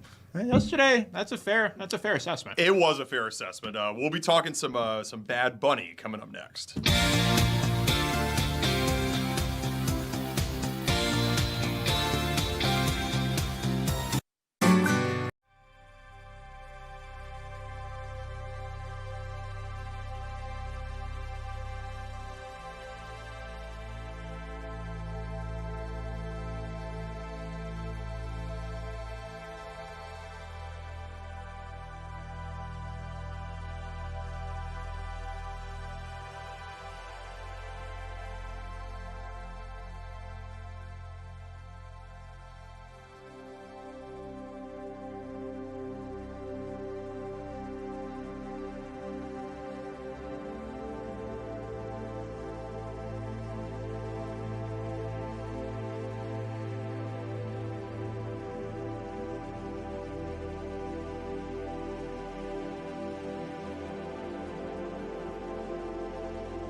Max, you were absolutely right. I think Bad Bunny really stole all the headlines. People kind of forgot that there was a football game that was played. It was all about Bad Bunny. Literally, I was saying that the NFL, because listen, I know hardcore football heads, they're going to watch Super Bowl no matter what. People like me and you, we don't care that it's Sam Darnold, Sure, Drake May and whatnot, but the casual fan, there was nothing sexy about this game. It's two franchises that have been there and done that. It's two relatively unknown guys. Obviously, in Minnesota, we're honed in on Sam Darnold, but nationwide, two guys that nobody really gives a rip about too much. I mean, the most notable name to a casual fan was probably Stephon Diggs. Yeah. And it's probably not for anything good. Correct. So there wasn't a whole lot of star power going into this game. The NFL really lucked in to having the most streamed artist on the planet be the halftime show. Because I'm not being like over exaggerating. I'm not being hyperbolous. I heard and saw more people predict what Bad Bunny's halftime show was going to be like more than I saw people analyze the actual game and what the game was going to be like. And that was all my time. I don't know if you tried to get on Twitter right after his performance. It was shut down. Yeah. There was just an influx of just response after response after response. And luckily, my timeline was mostly a lot of people saying, wow, that was awesome, because that's kind of how I felt too. Obviously, there's controversy. There's always controversy and whatnot. But in general, I think it was just, they knocked it out of the park. And the NFL really lucked up. I would imagine when we get the numbers here within the next couple of days, I don't think it's egregious or crazy to think they might have lost some viewers after Bad Bunny got off the air. Like, they probably held on and maybe even gained some during that halftime show. That game was so bad, I bet a lot of people tuned out after Bad Bunny was off the stage. That's a very good point. I'm with you. I think a lot of people were just tuning in for that. There were no touchdowns in the first half. So that kind of kept people going. And then after he was done, it was kind of like, it's kind of over. The night's over. Right. Yeah. And I know a lot of people, it's just the same way as if a Taylor Swift or someone like that was at the halftime. He's such a big name that people were legitimately tuning in just for him, just to see a glimpse of a 15-minute Bad Bunny concert. And I think it lived up to all of the hype, man. I mean, production-wise, that is one of the best Super Bowl performances that I can think of in recent memory. And I feel like people say every year someone says this was the best performance of the year. It's recency bias. No, like the production on that was absolutely the costumes absurd. And the design, the choreography. It was absurd, wasn't it, Grace? Oh, I thought it was so good. I really loved it. For me, my favorite one before this was Rihanna's. I thought that one was just so iconic. No one knowing she was pregnant and her, coming up from a riser. It was very cool. But yeah, I mean, on my social media, everyone was calling it the Benito Bowl, not the Super Bowl. They were calling it the Benito Bowl, and I was tuned in. I like football. I'm not a huge football person. I couldn't have cared less about the game, but I was, sitting there waiting for the halftime show to start. And then once it was done, I started reading a book, actually. So it was, it did lose my attention after that. But and then the fact that a real couple was married on stage was there was so much going on. I mean, he starts in the field, and then the people are the trees. There's all these different, and then he's just the tracking of just like him walking through each environment. He's paying homage and respect to Puerto Rican culture and heritage and Latino culture and heritage. He's walking underneath the guy's box, and he's walking around the corner in the barber shop. There's a little kid in a big jacket in the corner sleeping, and then there's the wedding, which ended up being a real wedding. I think we all, when we first saw it, had the initial reaction of like, actors, it's part of the bit. But for me, the second time they showed them when they were kind of slowed down, I'm like, oh, they really? That's real. That's real right there. And if the viewers at home don't know the story, they invited Bad Bunny to their wedding. Yes. He one-upped them and said, well, why don't you come to my Super Bowl performance and get married? I mean, that's an unforgettable experience. I'm curious, but she's sitting in like the Patriots locker room with the wedding dress on, before that. Like, I'm curious the lead up to it, and I'm sure we'll get some social media videos and pictures if we haven't already. But what an awesome moment, and just a celebration of culture and love and joy, and just, I mean, even at the end when he shouted out all of America, I think we all we say America, but we really are only talking about the United States. North America, Central America, South America. He shouted out every single country. Even Canada was up in there. They were probably like, hey, Canadians are up in Toronto, like, gracias. Okay, we in the mix too. So I thought it was beautiful, and just, love is stronger than hate was the message, and it was just a celebration of all these different cultures. Where even if it wasn't like, listen, I'm not Puerto Rican, I saw a lot of Black culture in there. I saw a lot of myself, and I feel like a lot of people who maybe they didn't necessarily grow up in Puerto Rico or anything, but there's all of our cultures are so intertwined that you see yourself in, and even if it's not directly your culture, you still see yourself in it, and it meant a lot to a whole lot of people, man. I left that feeling way better than after watching that stinky first half of football. I felt inspired, and it felt like you were watching something monumental in real time. Yeah, one of those cultural touch points that I really enjoyed. He was singing a song, and I'm not going to claim to be a huge Bad Bunny fan, so I had to look all this. Debbie Terrar Mas Fotos. He was walking through a New York-inspired street set where this lady came out and poured him a shot. Her name is Tonita. She is the longtime owner of Tonita's Caribbean Social Club. It's been owned and operated by her. It's one of the oldest Puerto Rican clubs in New York City. So like that, with the couple that got married, that was an actual bar owner that has really a cornerstone of Puerto Rican culture in New York City that he invited to come and do that with. And I was like, I didn't know that in the moment, but I looked it up afterwards. I was like, that's really cool how he was able to do that. It's so cool. And I think someone said the taco stand was real. Yes. Like all of that stuff. He's like really just, it was, I think at the end when he's walking off and you saw him kind of have that emotional moment. I think that was his brother with him at the end. He just really, he brought his life, his culture, his heritage to the biggest possible stage that he could bring it on and just represent it. And just with all the controversy and everything leading up to it, you just wanted him to just knock it out of the park. And he did. I mean, he far exceeded expectations. And he made it so not about him was also part of it. Like it was such a, it was so obvious that he was just trying to pay homage to where he came from and where, all the beauty that, I think when people think of the United States of America, when they think of America, they don't think of images like that necessarily. And he, brought Puerto Rico, which is part of America, to the biggest stage where, arguably the most amount of people who live in the United States are watching this event. Like, I mean, most Americans are probably watching it and showing a different side of what it means to be American. And he, like you were saying before, Max, he proved like America is not just the United States of America. There are a bunch of different countries that make up what makes, this continent, and that makes, what makes America special is all these different facets and all these different cultures. So yeah, I mean, like you were saying. And to your point, Grace, like, I think a lot of people think of this one kind of pervasive image of what America is or it's supposed to be. It's some guy in a trucker hat, it's America and whatnot. But no, it's so much more than that. It's what you saw in that performance. It's what we saw last year in Kendrick's performance. Like America, that's the coolest part about the idea of America is the coalescence of all these different cultures and ideas and concepts and everybody coming together and borrowing this thing from that culture and this thing from that culture and blending it together to make it our own uniquely American thing, whether it be North America, Central America, or South America. We're all connected and all of our cultures and lives are all intertwined, and I thought that was just a beautiful message for him to bring, especially at this point in time in history, and like he understood the moment. And like Grace said, he didn't make it about himself. He just wanted to celebrate. He just wanted to have fun. It was literally like he said, like, I know, because they were asking him about it in the lead up, and he said, listen, you don't got to take Spanish lessons. You just got to dance. You just got to have some fun. And then that's how I felt, And I know a lot of people, the most consistent message I saw on my timeline is, I didn't know what he was saying, but I had a good time. And you don't have to. Music's a feeling. I listen to Japanese music, Russian music, Thai music. I was listening to Green Day do the I didn't understand a word that they were saying either, but they looked like they were having fun, and I was enjoying it. Thug is saying on any of those songs. So what's the difference? Shakespeare invented 1,700 words. Nobody knew what the hell he was saying either. It's a feeling. You feel it in your soul, in your heart, in your chest, in your stomach. It's in your veins, and that's what music is. It's a feeling, and we all felt that yesterday.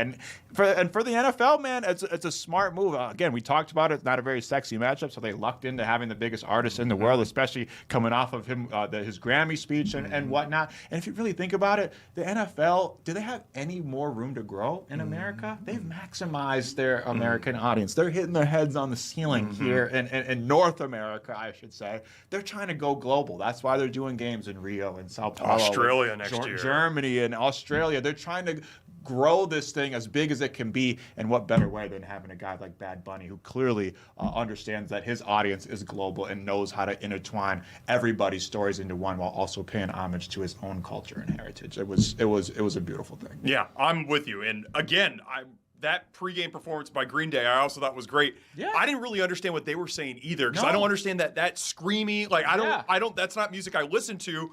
But they were having a blast, and people were going crazy, and they're from the Bay Area, and I'm like, all right, cool, this is great. So just because that was in English and this was in Spanish, but like just because something's in Spanish doesn't mean you can't appreciate it. Yeah, so it's the second most widely spoken language on this continent. Of course. So like it's ridiculous to even think. And even if you were one of those people that tuned into the other halftime show, that guy's most famous song is "Bow to bow to bow to bang bicky bicky." What the hell is that? I don't even know who that is. That's yeah. Kid Rock. Oh, that's his biggest song. Okay, yeah. What the hell does that mean?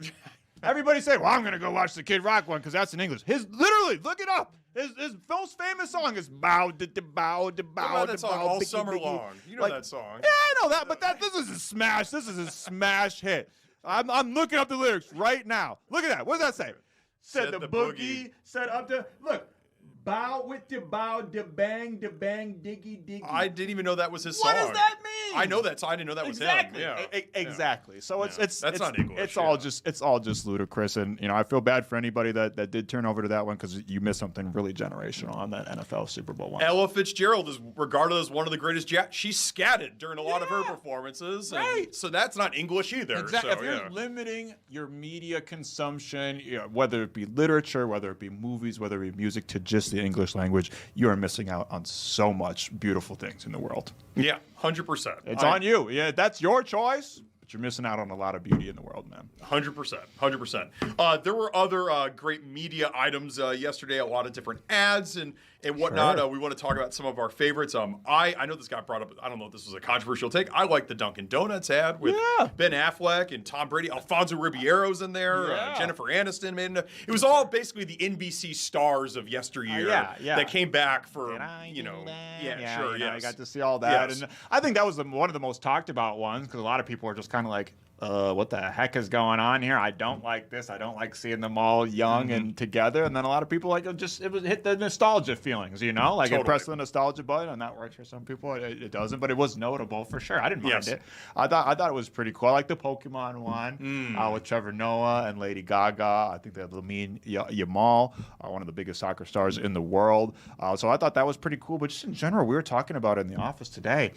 The days of the Super Bowl, I remember being a kid, and the day after the Super Bowl, the ads were talked about almost as much as the game itself. People got really into it, and you had a list. You had to pick. Oh, remember that one, and that. Oh, that was. I remember this and that, and how that. Those days are gone. Those days are dead. And I don't know if it's because, we talked to some local ad agencies, and they said it's all about the digital first and whatnot. But it just felt like, I don't know, none of the ads really hit me like that. It was a lot of AI.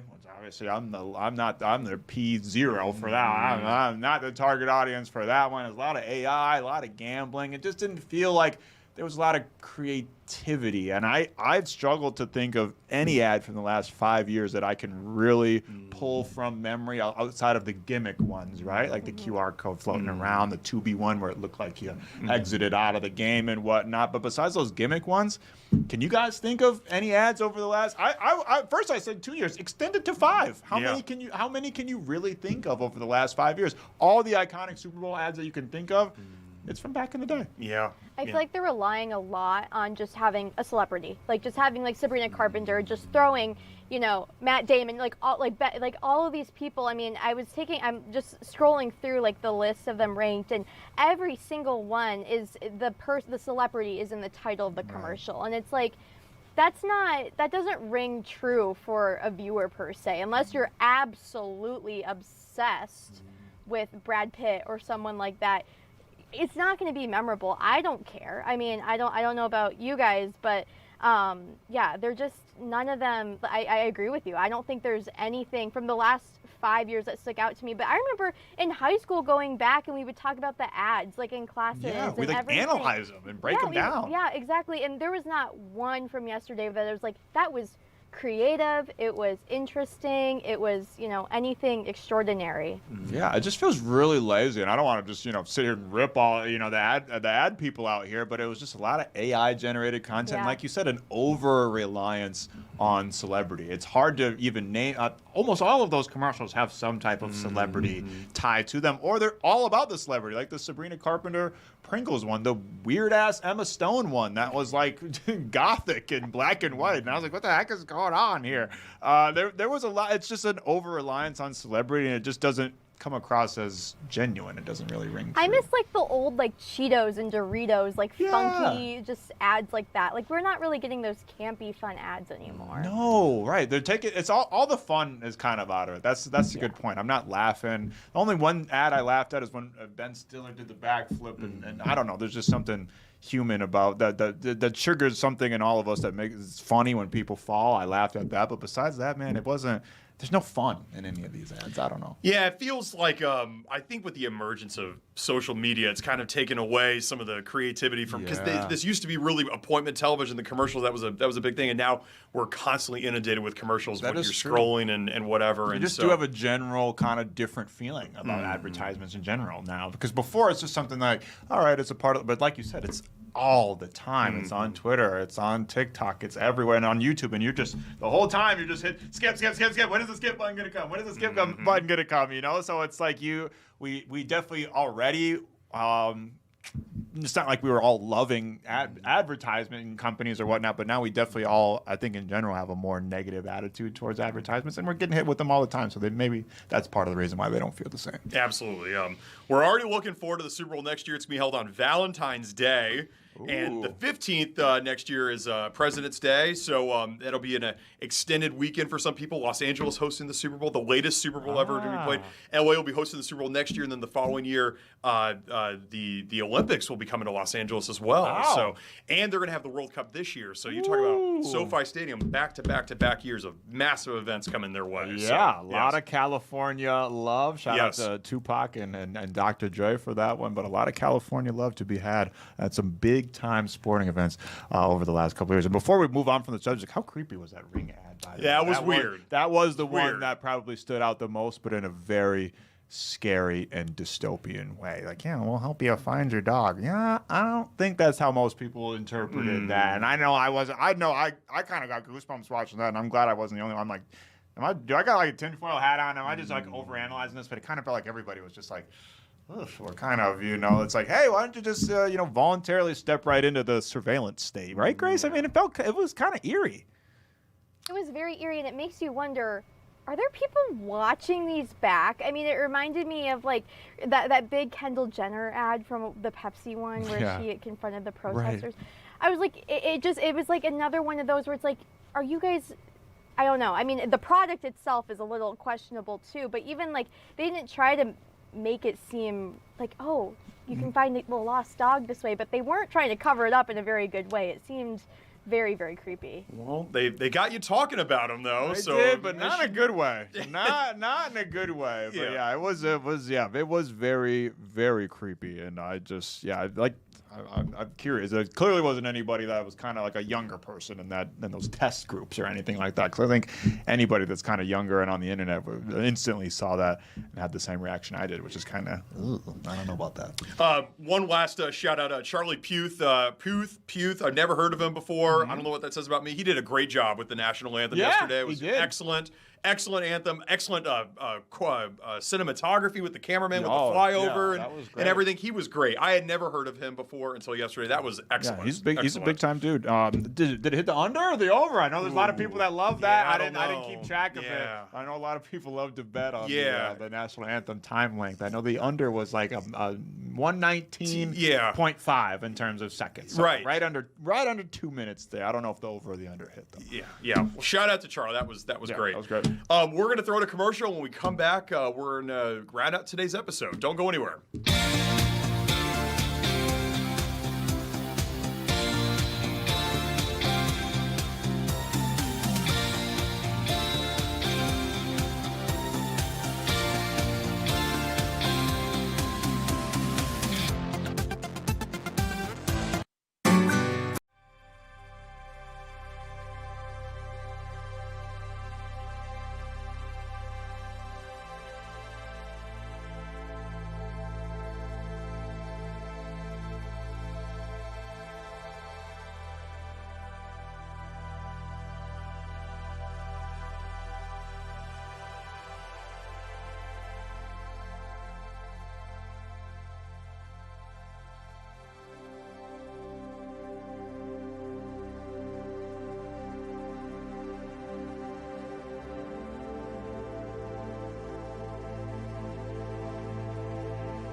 Welcome back, Max. We have about 3 minutes left. An unsung event that happened yesterday. The Timberwolves. They played right before the Super Bowl. Yeah, that was a disappointing home loss against the Clippers. Yeah, there should not be any ballads written about that. It would be the Blues if it was the Timberwolves Blues. They're not doing so hot right now. A lot of losers of 2 straight, 5-5 over the last 10. We just saw them. They went on a 4 or 5 game winning streak, and they went on a 4 or 5 game winning streak, and now they're back to losing. Pretty bad loss to the Los Angeles Clippers. They've really had a problem struggling guarding forwards lately. Sadiq Bey and Zion Williams combined for like 60 points on Friday evening. Lost a really bad game to the Pelicans. Collapsed. Had an 18-point lead at one point. Collapsed in the fourth quarter. And Rudy Gobert, the Timberwolves kind of avoided some more heated conversations here in the local media because of all the Super Bowl headlines. But Rudy Gobert had some really pointed comments after that loss on Friday evening. He basically said, and I'm paraphrasing here, the coaching staff is not holding these guys accountable, and some of these guys are not giving their full effort, and they need to be benched, is essentially what he said. Chris Finch and Jay McDaniels responded to it a little bit, and when the media asked him about it. But I mean, that's. And Chris Finch kind of said, "Hey, we handle that stuff internally." But clearly, Rudy is feeling a type of way, and it doesn't. You don't have to be, you don't have to be Sherlock Holmes to figure out who he was talking about. If you watch those games, it seemed like they were directed at some pretty specific players, some big name players on this team. So obviously, Rudy's frustrated, and he's seeing a lot of things that fans are seeing. This team sometimes they just. It's hard, and I hate being the person in the media saying, because it's so hard to be able to ascertain if someone's trying or not. You never want to put that on someone and have that hanging over. And I think that's something that gets overblown when it comes to the NBA in general. There's this constant narrative of, these guys don't care until the playoffs, blah, blah, blah. They definitely care. And again, it matters. There's not been a team lower than a fifth seed. I think there's been 1 or 2 fifth seeds ever that have made it to the NBA Finals and won an NBA Finals. It matters where you finish it. These regular season games matter. But the Wolves just can't seem to find a way to get up for each individual game. It's such a weird thing. You're losing to the bottom feeders like the Pelicans, the Jazz, the Bulls, but then you're one of the only teams in the NBA to beat the Oklahoma City Thunder multiple times in the regular season this year. So I get it. Once the playoffs come, you are against the best of the best, but you're going to be in a worse off position because you can't find a way to keep yourself motivated, which is a problem that's been going on for years. And when you got guys, listen, this is a younger team. This ain't a young team to the point that this should still be a problem. So they got a lot to work on. Luckily, the All-Star break is coming up soon, but they got a chance to rectify it tonight at home against the Hawks. There you go. And the All-Star weekend should be a lot of fun this weekend. A revamped format, U.S.A. versus the world. Should good timing with the Olympics. Should take that all in. And we watched it completely revolutionize the NHL All-Star weekend last year. Probably not going to be quite the same for the NBA, but you never know. Could bring some fire back to All-Star weekend because it needs it. Absolutely. We will be back tomorrow, February 10th, with a packed show, including, we don't want to confirm it, but Representative Kelly Morrison might be coming on tomorrow to talk about her experiences at the Whipple Building. Okay. Fascinating stuff, and I'm sure we'll have some more Olympic updates. Yep. We got plenty of all types of fun being had here on the afternoon shift. But in the meantime, I'm Max Fuller. I'm Adam Lorenz. Signing off for Grace Henry. The 5 o'clock news is about to start in 3, 2, 1, boom.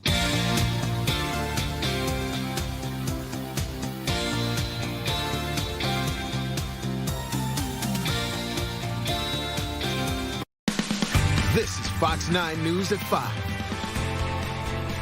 And hi, everybody. Thanks so much for joining us here at 5 o'clock. I'm Amy Hockert. And I'm Kelsey